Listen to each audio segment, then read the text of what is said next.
Abro esse bloco falando que os trabalhos aqui na Assembleia Legislativa estão a todo vapor. Muitos projetos de lei de autoria dos deputados e deputadas foram aprovados, inclusive sancionados pelo governo de São Paulo e viraram leis para todo o estado.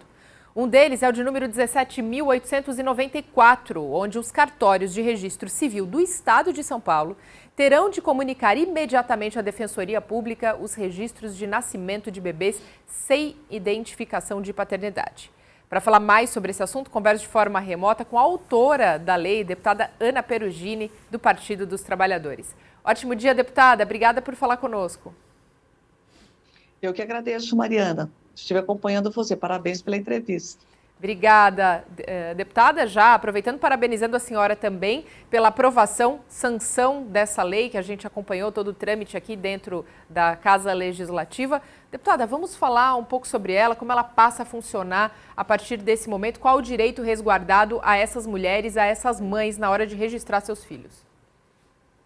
Tem algumas considerações. Primeiro que ficar sem a paternidade ou com os 3 pontinhos no lugar do nome do pai ou dos avós paternos é algo que causa um dano à pessoa, tanto na sua infância como na sua fase adulta. É algo que acompanha a sua história.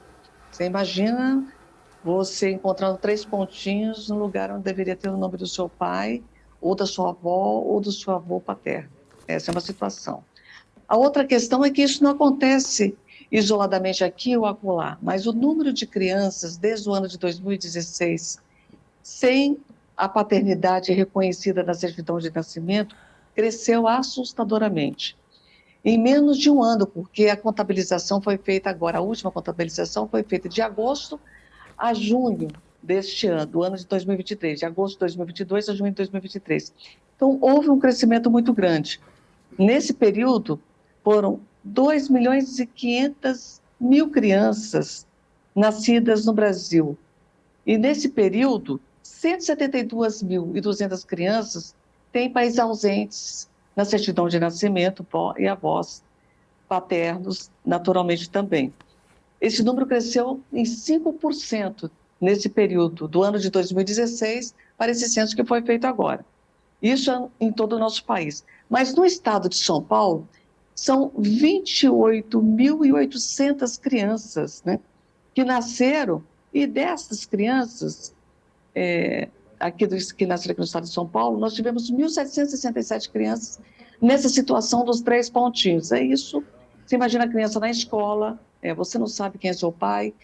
Esses foram os relatos de que eu tomei posse aqui por uma matéria jornalística, inclusive, eu posso citar o nome do jornal, que foi o Correio Popular em Campinas, quando nós propusemos a lei lá em 2007. Então, você imagina a peregrinação que foi de 2007 até agora para que fosse aprovado algo que é óbvio, né? O que é óbvio?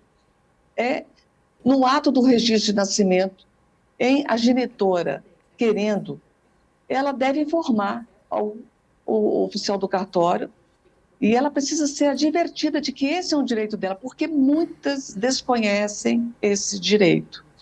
E de posse da informação que deve ser prestada pelo oficial de que ela tem o direito de indicar o suposto pai, caso ela queira, e de indicar o endereço, o telefone, a localização, como ele pode ser encontrado, assim que advertida, ela deve fazer essa informação ao cartorário, ao oficial do cartório de registro de pessoas naturais, e esse oficial, esse cartório deverá informar a Defensoria Pública do Estado para que se tome as medidas cabíveis.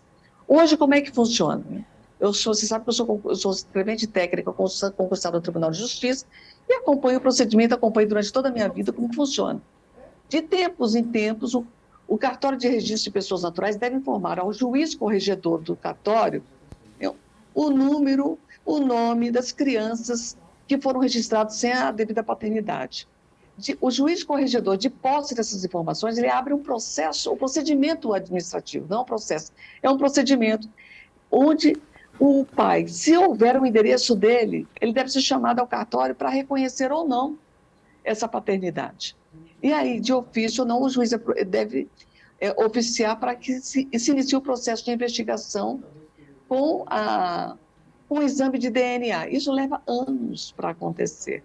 Muitas vezes, a criança já maior, né, se encontra sentada no mesmo banco que o suposto pai para um exame no instituto, né? Então, o que nós queremos fazer? Primeiro é de esclarecer a todas as mulheres de que ela tem esse direito, e que a criança tem o direito ao pai, né? Ela tem o direito de conhecer o pai. E ela querendo, ela deve informar, e de prontidão, o cartório de registro de pessoas naturais deve informar a Defensoria Pública que sim, conhece todo o procedimento para que se inicie de imediato a investigação de paternidade. É tudo o que eu desejo, vou falar agora enquanto mulher, enquanto defensora dos direitos sociais, do direito da criança. Eu participei da Frente Parlamentar em Brasília em defesa dos direitos da criança desde a primeira infância. É tudo, não. Eu acredito que nós precisamos de evoluir para que um dia, de posse da informação de quem é o pai, né, esse nome já conste da certidão de nascimento. Aí há toda uma demanda de outra parte que diz assim, bem, mas primeiro, todo o registro civil ele goza de fé pública, né? E se a mulher estiver mentindo, e os alimentos como ficarão nessas circunstâncias? De prontidão eu já digo o seguinte, olha, primeiro, se a mulher estiver mentindo, quando ela disser, olha, o pai é fulano, e ele for parar na certidão de nascimento da criança, ela responde por falsidade ideológica, falsidade documental, e eu não posso legislar para uma minoria, para casos excepcionais. Eu preciso ver o que está acontecendo na sociedade e tem acometido a maioria. E segundo, eu preciso de pensar sempre na parte mais frágil. O pai colocado na certidão de nascimento, ele vai ser informado? Claro que ele vai ser informado. Ele vai ser informado para que ele negue a paternidade. Ou que ele assuma, de fato, eu sou o pai. Aí a criança não vai sofrer o prejuízo desse lapso temporal em que ficará ausente a paternidade no registro civil. Eu penso que nós precisamos evoluir desse projeto para um outro patamar, que encontra uma maior resistência. Se esse encontrou resistência durante 17 anos, você imagina esse final, que um dia eu espero que aconteça, que eu penso que será um avanço civilizatório de responsabilidade, porque hoje se fala tanto em aborto e parece que a mulher é que comete aborto, mas o homem também, quando não assume a paternidade, ele está cometendo um aborto, né? E isso nós precisamos de evoluir para chegar a essa penalização, né? Protegendo o ser mais frágil, que é a criança. E até em relação a isso, nós temos um projeto que eu espero que seja aprovado em maio, lá em Brasília. Nós demos início quando nós estávamos lá. E esse projeto hoje, quem está acompanhando esse projeto, quem reapresentou esse projeto foi a deputada Flávia. Ele já passou por várias comissões, a nossa expectativa é de que ele seja aprovado, para que, em estando o nome na certidão de nascimento ou na declaração de nascido vivo, a genitora possa entrar de imediato com a ação de execução de alimentos e não da ação de conhecimento, né? Tendo em vista até, porque nós já temos até os alimentos gravídicos, que podem ser, ele pode ser pleiteado pela genitora, né?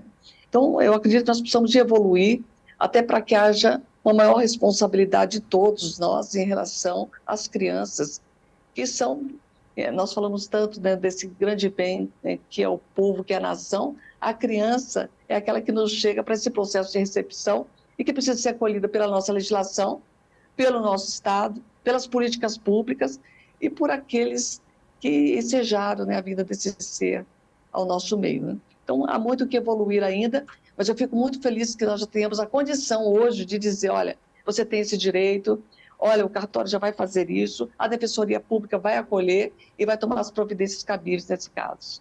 Deputada, lembrando também que essa é uma bandeira antiga da senhora, né? A luta pela paternidade. A gente lembra que... 17 anos. Exatamente. Em 2010, a senhora aprovou uma lei, a 13.921, que institui o dia, por exemplo, estadual da mobilização para o registro civil de nascimento, que é comemorado anualmente no dia 25 de outubro.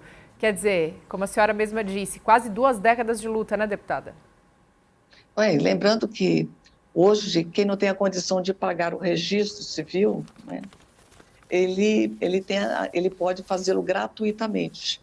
Quem quer uma certidão colorida, mas é um direito hoje. Isso foi uma conquista, inclusive, de governo recente, do primeiro governo de Luiz Inácio Lula da Silva. Para você ter uma ideia, Antigamente, até a referência em relação ao nosso registro era dado pelo nosso batismo. Muitas vezes as pessoas não eram nem registradas no dia que nasceu, porque havia um esquecimento. Normalmente se registrava mais de um filho, né? E, recentemente, ainda crianças sem esse registro civil. Então, que nos dá a nossa identidade na sociedade hoje. Então, eu espero que a gente continue evoluindo, Mariana. Tem Sem muito dúvida. a se fazer ainda. Com a ajuda de projetos de lei feito por deputadas e deputados como a senhora. Agradeço demais sua presença no Estúdio Alesp de hoje, gentilmente falou conosco remotamente. Um ótimo dia, deputada. Mariana, parabéns pelo trabalho, muito obrigada pela oportunidade, parabéns às mulheres. E aí vamos pedir a colaboração de todos os cartórios de registro de pessoas naturais, para que nós possamos ser bastante eficientes no resgate a esse direito de nossas crianças. Nós é que agradecemos. Um ótimo dia, deputada. Até breve. Até breve.